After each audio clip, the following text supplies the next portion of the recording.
जैसा आप लोगों को बताया गया है, राधाष्टमी का उत्सव बहुत निकट है, इसलिए हम श्रीमती राधा रानी के विषय में कुछ सुनेंगे।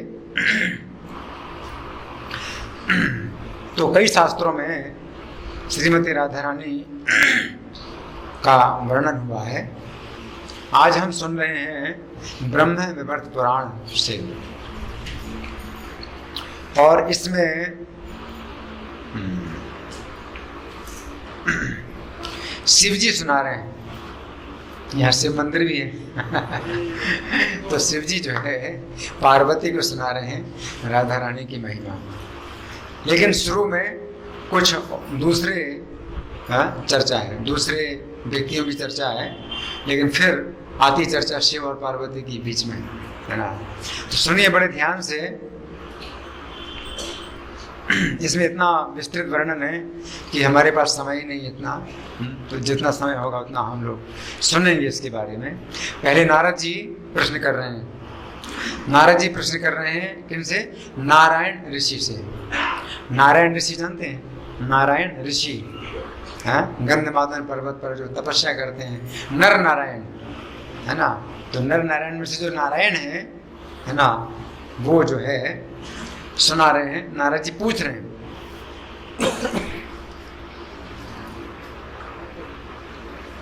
नारद जी बोले कि हे महाभाग मुनिवर नारायण, मैं श्री राधा का परम उत्तम आख्यान सुनना चाहता हूँ। उनके प्रादुर्भाव के प्रसंग का वर्णन कीजिए। तो मुनिवर श्री नारायण ने कहा कि पूर्व काल की बात है, कैलाश शिखर पर शंकर जी जो सबसे श्रेष्ठ हैं, सिद्धों के स्वामी हैं, सिद्धिदाता हैं, बैठे हुए थे। कौन सुना रहे हैं? नारायण ऋषि सुना रहे हैं। किसको सुना रहे हैं? नारद जी को सुना रहे हैं। और कहाँ की बात कर रहे हैं? कैलाश पर्वत की बात कर रहे हैं। कैलाश शिखर पर मुनि लोग भी उनकी स्तुति करके उनके पास ही बैठे थे। शिव जी का मुख प्रसन्नता से खिला हुआ था, मंद मुस्कान की छटा छाई थी। 4 कुमारों को श्री कृष्ण के रास उत्सव का जो है आख्यान सुना रहे थे। उस प्रसंग के श्रवण में 4 कुमारों की बड़ी रुचि थी। रास मंडल का वर्णन चल रहा था। जब वर्णन समाप्त हुआ और अपनी बात प्रस्तुत करने का अवसर आया, उस समय पार्वती मंद मुस्कान के साथ अपने प्राण वल्लभ के सामने प्रश्न उपस्थित करने को तैयार हुई। पार्वती का प्रश्न बहुत देर से था, लेकिन जब प्रश्न तभी करें जब अवसर मिलेगा। तो पार्वती को जब अवसर मिला तो रास लीला जब समाप्त हुई तो पार्वती को अवसर मिला। पहले तो वे डरती हुई सी स्वामी की स्तुति करने लगी। फिर जब प्राणेश्वर ने मधुर वचनों द्वारा उन्हें प्रसन्न किया, तब वे देवेश्वरी महादेव जी के सामने राधिका उपाख्यान सुनाने के लिए अनुरोध करने लगी, जो पुराणों में भी परम दुर्लभ है। पार्वती जी बोली, हे नाथ, मैंने आपके मुख कमल से पंचरात्र आदि आगम सुने, नीति शास्त्र और योगियों के योग शास्त्र, सिद्धों के सिद्धि शास्त्र, नाना प्रकार के तंत्र शास्त्र और श्री कृष्ण के भक्तों के भक्ति शास्त्र सुने। अब मैं श्री राधा का उत्तम आख्यान सुनना चाहती हूँ। कौन बोल रही? पार्वती जी बोल रही हैं। श्रुति में कण्व शाखा के भीतर श्री राधा का गुणगान संक्षेप से हुआ है, उसे मैंने आपके मुख से सुना। अब व्यास द्वारा वर्णित श्री राधा की महिमा सुनाइए। पहले आगम आख्यान के प्रसंग में आपने मेरी इस प्रार्थना को स्वीकार किया था। मेरी इस प्रार्थना को स्वीकार किया था क्या? कि राधा का गुणगान सुनाइए। लेकिन फिर आपने उसको नहीं सुनाया। अतः आप श्री राधा के प्रादुर्भाव और उत्तम नाम महात्म्य, उत्तम पूजन और स्तोत्र, कवच, आराधन विधि का वर्णन कीजिए। हे भक्त वत्सल, मैं आपकी भक्त हूँ। अतः मुझे ये सब बातें अवश्य बताइए, साथ ही इस बात पर भी प्रकाश डालिए कि आपने आगमाख्यान से पहले ही इस प्रसंग का वर्णन क्यों नहीं किया था, जब आपने कहा कि मैं सुना रहा हूं और आपने नहीं सुनाया। तो डर रही पार्वती जी कि कहीं बुरा ना लगे, इसलिए उन्होंने पूछा आपने क्यों नहीं सुनाया। आपने कहा कि मैं सुनाऊंगा और नहीं सुनाया। तो आपके वचन में ऐसा जो है ये मिथ्या वचन कैसे हो गया। तो इसलिए कहा कि आपने जब पहले आपने कहा था मैं सुनाऊंगा, मैंने यही आपसे सुनाने के लिए कहा था, आपने नहीं सुनाया, है ना, तो क्यों नहीं सुनाया। पार्वती का उपयुक्त वचन सुनकर शंकर जी ने अपना मस्तक नीचा कर लिया। क्यों? वो भी जानते हैं कि मैंने कहा था सुनाने के लिए, नहीं सुनाया था, तो इसलिए लज्जा से सिर नीचा कर लिया। ये महापुरुषों का ये जो है लक्षण है कि अपने दोष को तुरंत स्वीकार करते हैं। लज्जा से सिर नीचा कर लिया, अपना सत्य भंग होने के भय से वे मौन हो गए। अभी भी बड़ी समस्या आ गई, चिंता में पड़ गए। उस समय उन्होंने अपने इष्ट देव करुणा निधान भगवान श्री कृष्ण का ध्यान द्वारा स्मरण किया कि मेरे रक्षा कीजिए, मेरे वचन की रक्षा कीजिए ना। और उनकी आज्ञा पाकर वे अपनी अर्धांग स्वरूपा पार्वती से इस प्रकार बोले, देवी आगमाख्यान का आरंभ करते समय मुझे भगवान श्री कृष्ण ने राधा आख्यान के प्रसंग से रोक दिया था। ये अपनी मजबूरी भी बताना जरूरी है ना। तो शिव जी बता रहे हैं, है ना, कि मैंने अपनी इच्छा से ऐसा अपने वचन को भंग नहीं किया, लेकिन भगवान श्री कृष्ण रोक दिया था। वो हृदय में है मेरे, उन्होंने जो है मुझे रोक दिया, और अभी मुझे उन्होंने अनुमति दी है, इसलिए अब सुनाऊंगा। पहले मैंने रोक दिया था उन्होंने, है ना। परंतु महेश्वरी तुम तो मेरा आधा अंग हो, अतः स्वरूपता मुझसे भिन्न नहीं हो, इसलिए भगवान श्री कृष्ण ने इस समय मुझे ये प्रसंग तुम्हें सुनाने की आज्ञा दे दी है। तो उस समय कुछ और भी लोग रहे होंगे जिनको नहीं सुनना चाहिए, इसलिए हे सती, मेरे इष्ट देव की वल्लभा श्री राधा का चरित्र अत्यंत गोपनीय, सुखद और श्री कृष्ण भक्ति प्रदान करने वाला है। मेरे इष्ट देव कौन है? श्री कृष्ण है, और उनकी वल्लभा श्री राधा अति गोपनीय है, सुखद है और श्री कृष्ण भक्ति प्रदान करने वाला है। वो सब श्रेष्ठ प्रसंग में जानता हूँ। मैं जिस रहस्य को जानता हूँ उसे ब्रह्मा भी नहीं जानते, नागराज शेष भी नहीं जानते, सनत कुमार और सनातन देवता धर्म देवेंद्र मुनीन्द्र सिद्धेंद्र को भी इनका ज्ञान नहीं है। इस ज्ञान, कौन सा ज्ञान? राधा जी की महिमा। सुरेश्वरी तुम मुझसे भी बलवान हो, क्योंकि इस प्रसंग को ना सुनाने पर अपने प्राणों का परित्याग कर देने को तुम तैयार हो गई थी। अतः मैं इस गोपनीय विषय को भी तुमसे कहता हूँ। ये परम अद्भुत रहस्य है, मैं इसका कुछ वर्णन करता हूँ, सुनो। श्री राधा का चरित्र अत्यंत पुण्यदायक और दुर्लभ है, नहीं मिलता, हमेशा नहीं मिलता। अब जो लोग सुन रहे हैं वो पता नहीं कैसे सुन रहे हैं, सुनना नहीं था, मिलना नहीं था ये। मेरे ईश्वर श्री कृष्ण रास में प्रिया जी के धावन का स्मरण करते हैं, इसलिए उन्हें राधा कहते हैं। रास है ना, और धावन दौड़ती हैं, उनका उत्साह है। रास में राधा रानी दौड़ती हैं, तो धावन, रास में धावन। तो कृष्ण राधा रानी की इस क्रिया का स्मरण करते हैं। रास धावन, रास मंडले धावती, रास मंडल में जो दौड़ती है तो वो है राधा। हे देवी, भक्त पुरुष रा शब्द के उच्चारण मात्र से परम दुर्लभ मुक्ति पा लेता है और धा से श्री हरि के चरणों में दौड़कर पहुंच जाता है। हरि बोल। राह से मुक्ति मिल गई जिससे आप दौड़ सकेंगे। जब तक आप बंधे हैं तो आप कैसे दौड़ेंगे?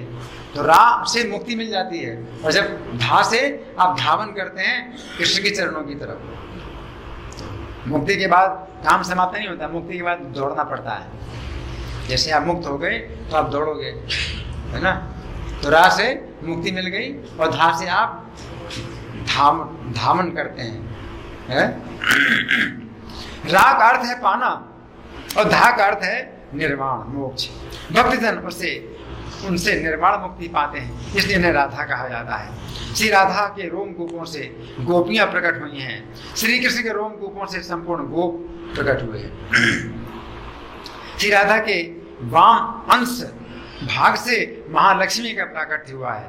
वे ही अन्न की अधिष्ठात्री देवी और गृह लक्ष्मी के रूप में भी आविर्भूत हुई हैं। मतलब राधा रानी से ही देवी महालक्ष्मी चतुर्भुज विष्णु की पत्नी है और वैकुंठ धाम में निवास करती हैं। राधा रानी की विस्तार है। राजा को संपत्ति देने वाली राजलक्ष्मी भी उन्हीं की अंश है। तो राधा रानी से ही फिर और विस्तार के विस्तार होते हैं। राजलक्ष्मी की अंशभूता मर्त लक्ष्मी है, जो गृहस्थों के घर घर में वास करती है, वे ही गृह लक्ष्मी है। और श्री राधा श्री कृष्ण की प्रियतमा,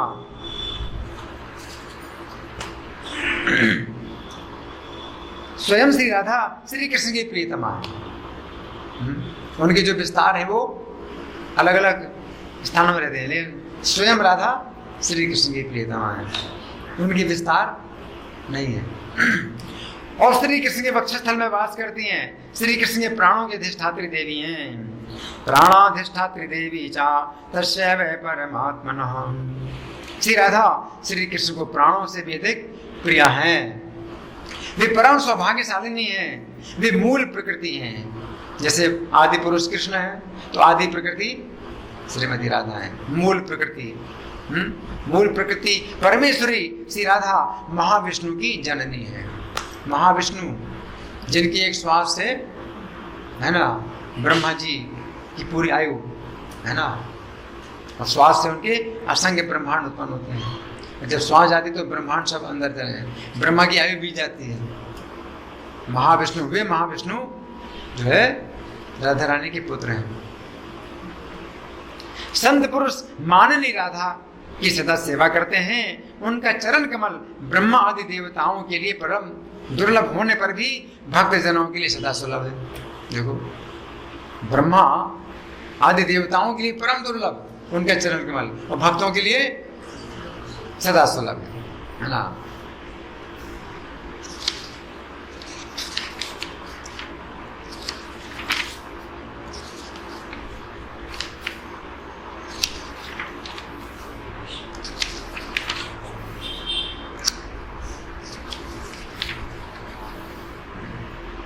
इसमें शिव जी एक कथा सुनाते हैं राजा सुयज्ञ की। तो एक राजा सुयज्ञ हैं, तो वे एक ब्राह्मण हैं, उनका नाम है श्रुतपा। श्रुतपा नाम के ब्राह्मण से प्रश्न कर रहे हैं। श्रुतपा नाम के ब्राह्मण स्वयंभू मनु के वंश में उत्पन्न हुए हैं। उनसे प्रश्न कर रहे हैं। सुयज्ञ नाम के एक राजा हैं। प्रभु, समस्त मंगलों का भी मंगल करने वाली हरि भक्ति परम दुर्लभ है। विप्रवर, वेदों में जो 5 प्रकार की भक्ति बताई गई है ना, श्री कृष्ण में जिस प्रकार भी मेरी भक्ति संभव हो सके वो उपाय कीजिए, क्योंकि वो सभी के लिए परम दुर्लभ है। केवल जलमय तीर्थ ही तीर्थ नहीं है। जलमय तीर्थ ही तीर्थ नहीं, मतलब स्नान करना जल में तीर्थ ही तीर्थ नहीं है। मिट्टी और पत्थर की प्रतिमा रूप देवता ही देवता नहीं है। श्री कृष्ण भक्ति ही मुख्य तीर्थ और देवता है। वे जलमय तीर्थ और मिट्टी पत्थर के देवता दीर्घ काल में उपासक को पवित्र करते हैं, परंतु श्री कृष्ण भक्त दर्शन मात्र से ही पवित्र कर देते हैं। समस्त वर्णों में ब्राह्मण श्रेष्ठ है। उनमें भी जो भारतवर्ष में रहकर स्वधर्म पालन में लगे रहते हैं वे श्रेष्ठ हैं। उनमें भी जो श्री कृष्ण मंत्र का उपासक, श्री कृष्ण भक्ति परायण और प्रतिदिन श्री कृष्ण के प्रसाद को भोजन करने वाला है, वो सर्वश्रेष्ठ और महान पवित्र है। आप वैष्णव हैं, अतः ब्राह्मणों में श्रेष्ठ हैं। कौन कह रहे हैं? राजा सुयज्ञ। किससे बोल रहे हैं? श्रुतपा ब्राह्मण से। आप वैष्णव हैं, अतः ब्राह्मणों में श्रेष्ठ हैं। वैष्णव का मतलब ब्राह्मणों में श्रेष्ठ।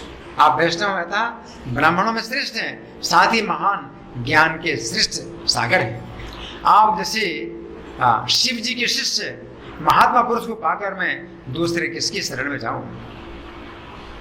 तो सुतपा बोले, राजन, सनातनी विष्णु माया हरि भक्ति प्रदान करने वाली है।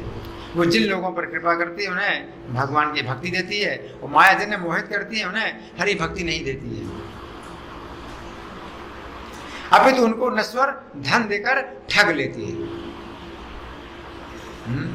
धन देकर के ठग लेती है, और कहती है हाँ देखो तुमको धन दे रही हूँ, कितना तुमको सुख मिलेगा, लेकिन ठग रही है। अतः तुम प्राकृत गुणों से रहित कृष्ण प्रेमयी शक्ति और श्री कृष्ण के प्राणों की अधिष्ठात्री देवी श्री राधा की आराधना करो, जो संपूर्ण संपदाओं को देने वाली है। उनके अनुग्रह और सेवा से शीघ्र ही गोलोक में चले जाओगे। वे सर्वाराध्य है, श्री कृष्ण से भी पूजित हैं। राधा रानी श्री कृष्ण से भी पूजित हैं। निर्गुण श्री कृष्ण ध्यान से भी बस में नहीं होने वाले, दुराराध्य हैं। दुराराध्य मतलब मुश्किल आराधना उनकी बहुत कठिन है। उनकी सेवा करके भक्तजन सुदीर्घ काल या अनेक जन्मों के पश्चात गोलोक में जाते हैं। बहुत लंबा रास्ता है? परंतु सर्व संपत्ति स्वरूपिणी श्री राधा महाविष्णु की भी जननी है, कृपामयी है। अतः उनकी सेवा करके भक्तजन शीघ्र ही गोलोक में चले जाते हैं। हरि बोल। शॉर्टकट है ना। तो फिर कश्यप कुल की अग्रणी मुनि श्रेष्ठ सुतपा ने श्री राधा की पूजा बताई और ध्यान का उपदेश दिया। किसको किसको सुना? राजा सुयज्ञ को। और कहा राजन शीघ्र ही घर छोड़कर निकल जाओ।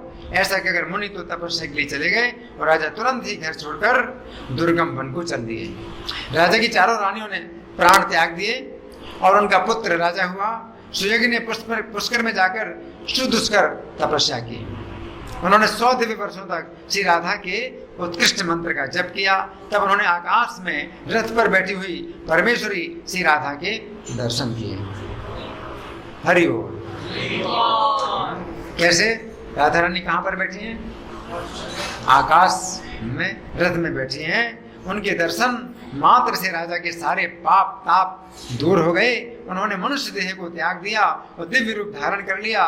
देवी श्री राधा उस विमान द्वारा, रत्नों से निर्मित विमान द्वारा राजा को साथ लेकर गोलोक में चली गई।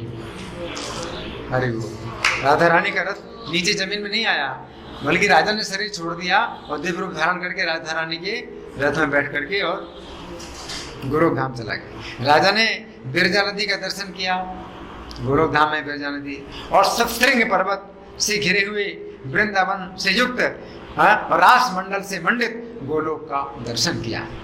वो धाम गौओं, गोपियों और गोपों से सेवित और रत्नों से निर्मित अत्यंत मनोहर भवनों द्वारा सुशोभित हो रहा था। भांति भांति के चित्र विचित्र दृश्य उसकी शोभा बढ़ाते थे।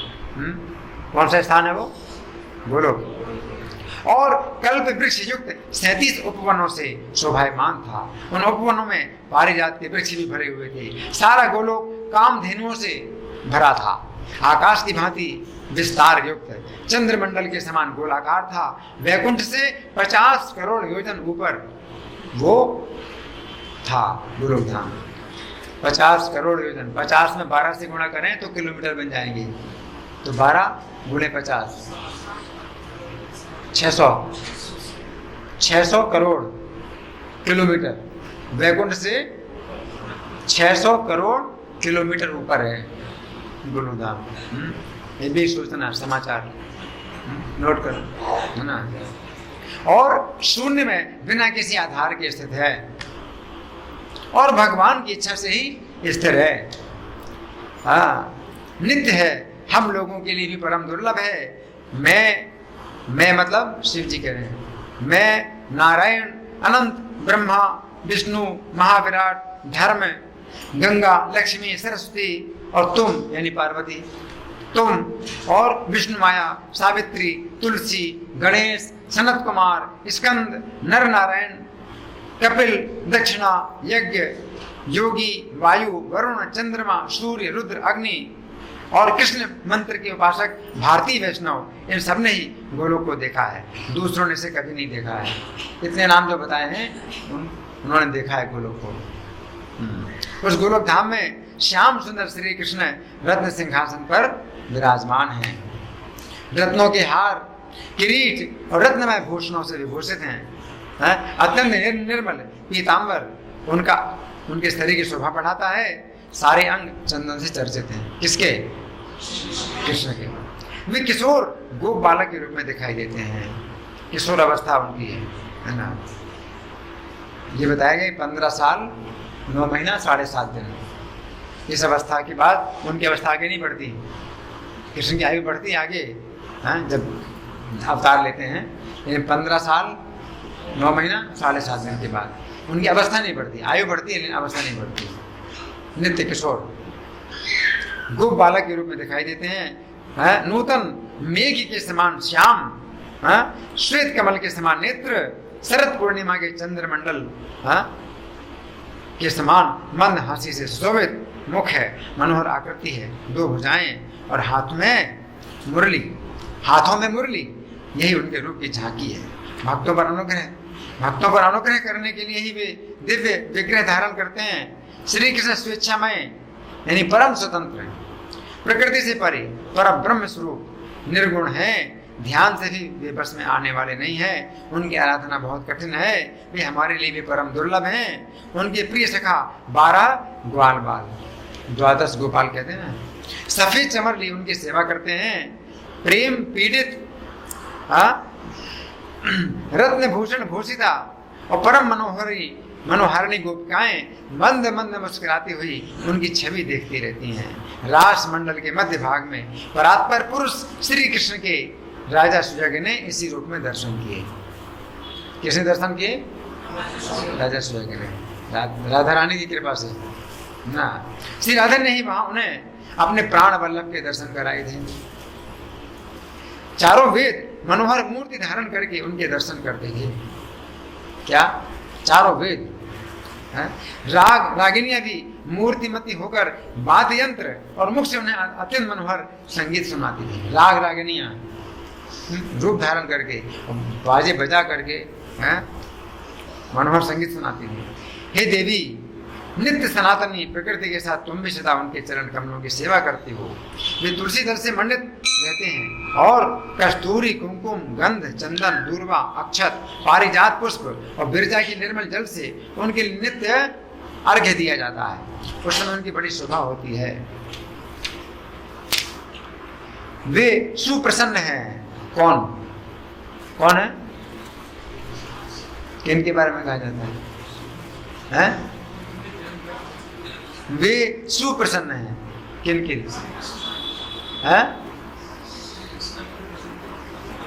तो थोड़ी देर में सब निकल गया दिमाग से। वे सुप्रसन्न हैं। कौन? समस्त कारणों के भी कारण हैं। इन्हीं के बारे में तो बता रहे हैं। सर्वांतरात्मा हैं, सर्वेश्वर हैं, सर्व जीवन हैं, सर्व आधार हैं, परम पूज्य हैं, सनातन ब्रह्म ज्योति, सर्व संपत्ति स्वरूप हैं, संपूर्ण संपदाओं के दाता हैं, सर्व मंगल रूप हैं, सर्व मंगल कारण हैं, सर्व मंगल दाता हैं और समस्त मंगलों के भी मंगल हैं। श्री कृष्ण का दर्शन करके सशंकित हो राजा सुजग तुरंत रथ से उतर पड़े। रथ से उतर पड़े। सुन रहे हैं आप लोग? कौन रथ से उतर पड़े? है? राजा सुजग रथ से सशंकित होकर। सशंकित मतलब कि मेरे से कहीं अपराध ना हो रहा हो। सशंकित होकर रथ से उतर पड़े और नेत्रों से आंसू बहाते हुए पुलकित शरीर से भगवान के चरणों में मस्तक रखकर उन्होंने प्रणाम किया। श्री कृष्ण ने राजा को अपना दासत्व दिया। दासत्व मतलब सेवा। दासत्व दिया, शुभ आशीर्वाद दिया और सत्य और अविचल श्री कृष्ण भक्ति प्रदान की। हरि बोल। और अविचल श्री कृष्ण भक्ति प्रदान की जो हम लोगों के लिए भी परम दुर्लभ है। हम लोग मतलब शिव जी कह रहे हैं जो हम लोगों के लिए परम दुर्लभ है। तब श्री राधा अपने रथ से उतरकर श्री कृष्ण के वक्ष में विराजमान हो गए। राधा रानी कहाँ से उतरी? रथ से उतरी। और रथ कहाँ पर था? आकाश में। और रथ से उतर करके कहाँ पर आ गई? कृष्ण के वक्ष में विराजमान हो गई। ये मंदिर है राधा रानी का, कृष्ण का वक्ष स्थल है। उनकी अत्यंत प्रिया गोपियां सफेद चमर लिए उनकी सेवा में लग गई। उनके आने पर श्री कृष्ण भक्ति और आदर से सहसा उठकर खड़े हो गए। उन्होंने मंद मुस्कान के साथ श्री राधा के साथ वार्तालाप और उनका सम्मान किया। प्राचीन काल के विद्वान वेदों के कथनानुसार पहले राधा नाम का उच्चारण करके पीछे कृष्ण या माधव कहते हैं कि नहीं? राधा कृष्ण, राधा माधव, पहले राधा का नाम। जो इसके विपरीत उच्चारण करते या श्री कृष्ण प्राणाधिका एवं प्रेममयी शक्ति श्री राधिका की निंदा करते हैं, वे चंद्रमा और सूर्य पर्यंत नरक में यातना भोगते हैं। फिर 100 वर्षों तक स्त्री पुत्र से रहित रोगी होते हैं जो राधा की निंदा करें, है ना। इस प्रकार मैंने परमोत्तम राधिकाख्यान का वर्णन किया है। वे सती, भगवती, वैष्णवी, सनातनी, नारायणी, विष्णु माया, मूल प्रकृति और ईश्वरी नाम धारण करने वाली हैं, है ना। हाँ, तो उनकी विस्तार है, राधा रानी की ही सब विस्तार है, इसलिए उनको भी कह सकते हैं विष्णु माया। और फिर वो माया भी जो है मतलब योग माया भी है और महामाया भी है, इस तरह से भी होती है।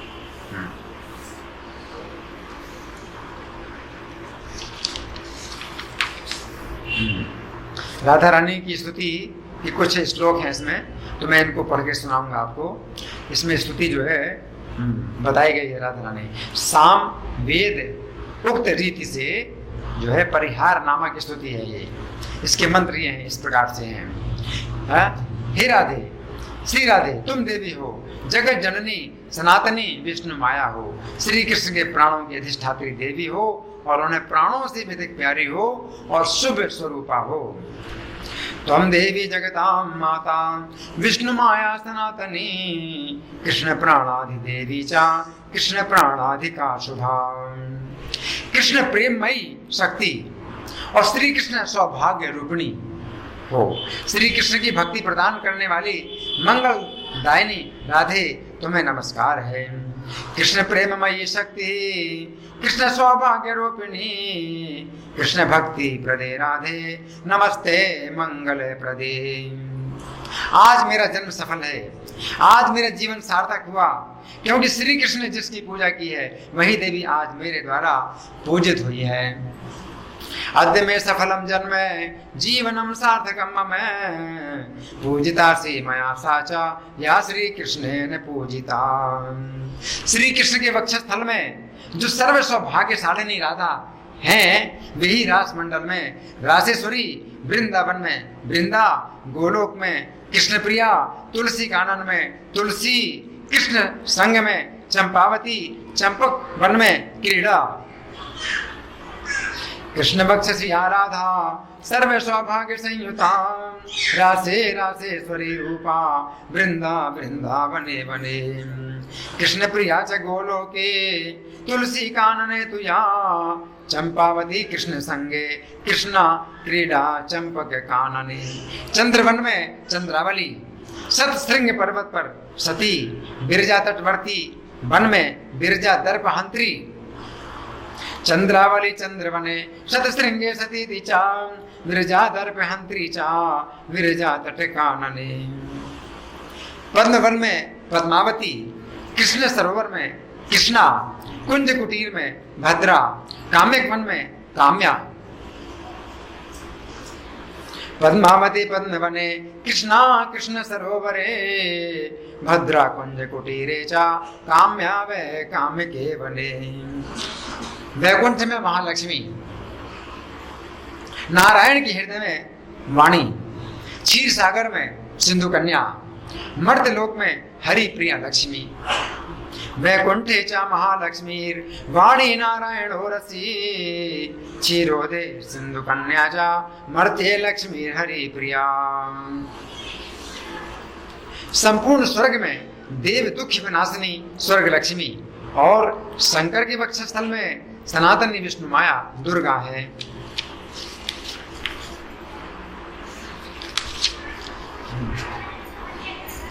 सर्व स्वर्गे स्वर्ग लक्ष्मीर देव दुख विनाशिनी सनातनी विष्णु माया दुर्गा शंकर वक्षसी।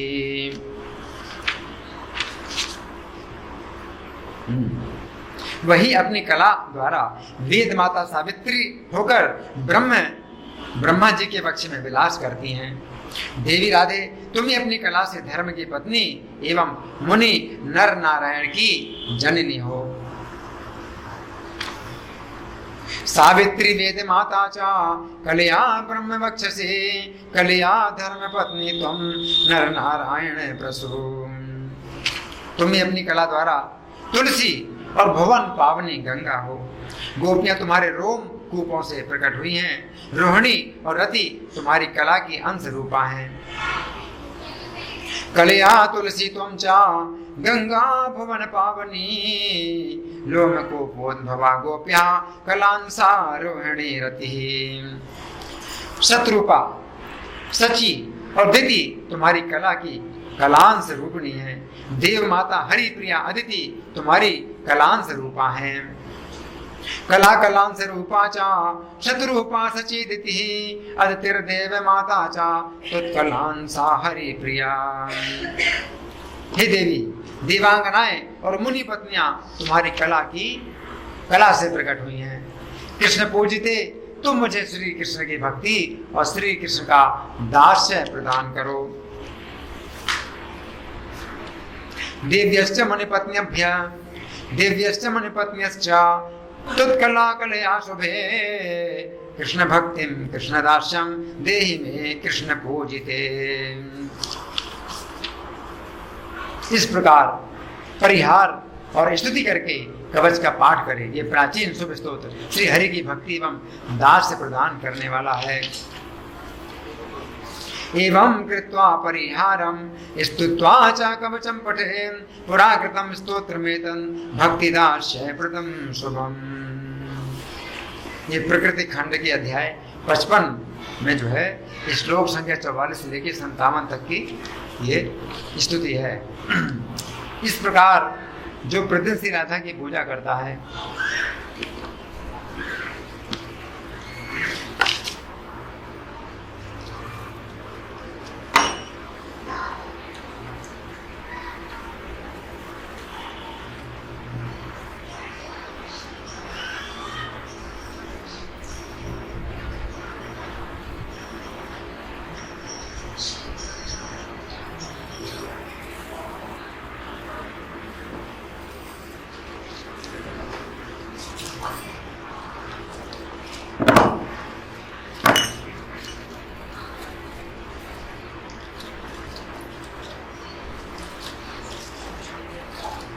माला फंस गई।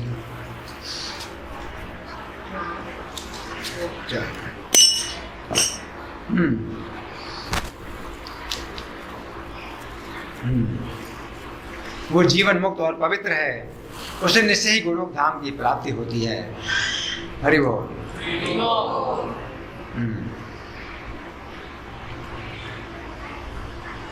एक बार श्री राधा जी मान करके श्री कृष्ण के समीप से अंतर्धान हो गई। अब यहाँ श्री राधा रानी का महात्म्य और विशेष बताया जा रहा है। उन्होंने मान किया और कृष्ण के समीप से अंतर्धान हो गई। सब ब्रह्मा विष्णु शिव आदि सब देवता ऐश्वर्य भ्रष्ट हो गए, श्रीहीन हो गए, भार्या रहित हो गए, उपद्रवग्रस्त हो गए। इस परिस्थिति पर विचार करके उन सब ने भगवान श्री कृष्ण की शरण ली। किन्होंने? सब देवताओं, ब्रह्मा विष्णु शिव मिला करके सब देवताओं ने उनके स्तोत्र से संतुष्ट हुए। श्री कृष्ण ने स्नान करके शुद्ध हो सती राधिका की पूजा करके उनका इस प्रकार स्तवन किया। तो कृष्ण संतुष्ट हुए, तो ठीक है, मैं अब राधा को मनाता हूँ। तो स्नान किया और फिर राधा की पूजा की और स्तुति की। अब श्री कृष्ण बोले, सुमुखी श्री राधे, क्या मैं इसी प्रकार तुम्हारा प्रिय हूं और मुझ में तुम्हारी प्रीति है? क्या यही तुम्हारा प्रेम है मेरे से? कृष्ण पूछ रहे हैं, क्या मैं इसी प्रकार तुम्हारा प्रिय हूं और मुझ में तुम्हारी इसी प्रकार की प्रीति है? तुम्हारी वाणी में जो छल था वो आज अच्छी तरह प्रकट हो गया है। हे कृष्ण, तुम मेरे प्राण हो, मेरी आत्मा हो। इस तरह की बातें जो तुम नित्य निरंतर प्रेम पूर्वक कहा करती थी, वे अब कहां चली गई? कृष्ण कह रहे हैं, मैं पहले तुम्हारे सामने जो कुछ कहता था, मेरा वचन आज भी सत्य है। तुम मेरे पांचों प्राणों की देवी हो। राधा मेरे लिए प्राणों से भी बढ़कर प्रिया है। मेरी ये बातें जैसे पहले सत्य थी उसी तरह आज भी हैं। ये तुम्हारी बात सत्य नहीं है। कौन कह रहे हैं? कृष्ण कह रहे हैं, मैं तुम्हें अपने पास रखने में समर्थ ना हो सका, अतः तुम्हारे बिना मेरे प्राण चले जा रहे हैं। देवी के बिना कौन कहाँ जीवित रह सकता है? तुम महाविष्णु की माता हो, मूल प्रकृति ईश्वरी हो। अपनी कला से तुम सगुण रूप में प्रकट होती हो। हाँ, तुम तो निर्गुणा हो, ज्योति पुंज। भक्तों पर अनुग्रह करने के लिए तुम रूप धारण करती हो। भक्तों की विभिन्न रुचि के कारण नाना प्रकार की मूर्तियां ग्रहण करती हो। वैकुंठ में महालक्ष्मी और सरस्वती के रूप में तुम्हारा ही निवास है। पुण्य क्षेत्र भारतवर्ष में सत्पुरुषों की जननी भी तुम ही हो। सती और पार्वती के रूप में तुम्हारा ही प्रकट हुआ है। तुम्हें पुण्य रूपा तुलसी हो, भुवन पावनी गंगा हो। ब्रह्मलोक में सावित्री के रूप में तुम ही रहती हो। तुम ही अपनी कला से वसुंधरा हुई हो। गोलोक में तुम्ही समस्त गोपालों की अधीश्वरी राधा हो। तुम्हारे बिना मैं निर्जीव हूँ, किसी भी कर्म को करने में असमर्थ हूँ। तुम्हें शक्ति के रूप में पाकर ही शिव शक्तिमान है। तुम्हारे बिना वे शिव नहीं शव है। तुम्हारे बिना वे शिव नहीं है, शव हैं। तुम्हें ही वेद माता सावित्री के रूप में अपने साथ पाकर ब्रह्मा जी वेदों के कर्ता माने गए हैं। तुम लक्ष्मी का सहयोग मिलने से ही जगत पालक नारायण जगत का पालन करते हैं। तुम ही दक्षिणा रूप से साथ रहते हो, इसलिए यज्ञ फल देता है। पृथ्वी के रूप में तुम्हें मस्तक पर धारण करके ही शेषनाग सृष्टि की रक्षा करते हैं। शिव जी तुम्हें ही गंगा के रूप में अपने मस्तक पर धारण करते हैं। कौन कह रहे हैं? कृष्ण कह रहे हैं, तुमसे ही सारा जगत शक्तिमान है। तुम्हारे बिना सब कुछ शव के तुल्य है। तुम वाणी हो, तुम्हें पाकर ही सब लोग वक्ता बनते हैं। तुम्हारे बिना पौराणिक भी मूक हो जाता है। वो पुराने सुना सकता है, पौराणिक भी मूक हो जाता है। जैसे कुम्हार सदा मिट्टी के सहयोग से घड़ा बनाता है। क्या? कुम्हार मिट्टी के सहयोग से ही घड़ा बनाता है। उसी प्रकार तुम प्रकृति के साथ ही मैं सृष्टि रचना करता हूँ। तो मैं कुम्हार हूँ, तुम मिट्टी हो, और पूरी सृष्टि घड़ा है। तो तुम्हारे बिना जो है मैं सृष्टि नहीं बना सकता। जैसे कुम्हार मिट्टी के बिना घड़ा नहीं बना सकता। तुम्हारे बिना मैं सर्वत्र जड़ हूँ, कहीं भी शक्तिमान नहीं हूँ। तुम्हें सर्वशक्ति स्वरूपा हो, अतः मेरे निकट आओ। अग्नि में तुम ही दाही कर सकते हो। तुम्हारे बिना अग्नि में जलाने की सामर्थ्य नहीं है। चंद्रमा में तुम ही शोभा बनकर रहती हो। तुम्हारे बिना चंद्रमा सुंदर नहीं लगेगा। सूर्य में तुम ही प्रभा हो। तुम्हारे बिना सूर्यदेव प्रभापूर्ण नहीं हो सकते। प्रिय तुम ही रति हो, तुम्हारे बिना कामदेव कामिनियों के प्राण वल्लभ नहीं हो सकते। इस प्रकार से राधा की स्तुति करके जगत प्रभु श्री कृष्ण ने उन्हें प्राप्त किया। फिर तो सब देवता श्री संपन्न हो गए और शक्ति संपन्न हो गए, है ना। देखो ये सब जो है महिमा है। तो हे देवी, सारा जगत जो है प्रसन्न हो गया। श्री राधा की कृपा से गोलोक गोपांगनाओं से परिपूर्ण हो गया। इसी प्रकार हरि प्रिया श्री राधा की स्तुति करके राजा सुयज्ञ गोलोक धाम में चले गए। जो मनुष्य श्री कृष्ण द्वारा किए गए इस राधा स्तोत्र का पाठ करता है, वो श्री कृष्ण की भक्ति और दास्य भाव प्राप्त कर लेता है, इसमें संशय नहीं है।